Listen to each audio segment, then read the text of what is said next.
İnancımızın gereği olarak peygamberler arasında ayrım yapmayız ve saygıda kusur etmeyiz. İnancımızın gereği olarak bunu yaparız ama başkasından da bekleriz. Aynı şekilde peygamberimize ve kutsallarımıza da saygı duyulmasını bekliyoruz. Ama tarih boyunca kafirler İslam'a karşı saldırı ve hakaretlerini sürdürmüşler. Bu çirkeflikte birbirine destek olmuşlardır. Böyle alçakça saldırı karşısında peygamberimizin hürmetini korumaları tüm Müslümanların üzerine farzdır. La ilahe illallah!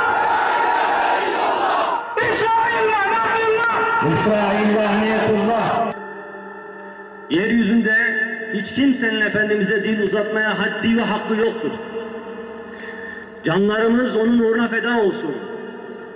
Hz. Muhammed sallallahu aleyhi ve selleme hakaret asla kabul edilemez. Hiçbir Müslüman böyle bir küstahlığa tahammül edemez. Edilmesi olayını, kınamaları, hatta lanetlemeleri çok düşündürücüdür. İbret vericidir. Bu menfur hareketi kınamak yerine İslam ümmetinin değişik coğrafyalardaki protesto ve gösterilerini kınamayı tercih etmişlerdir. Bu durum oldukça düşündürücü ve dikkat çekici.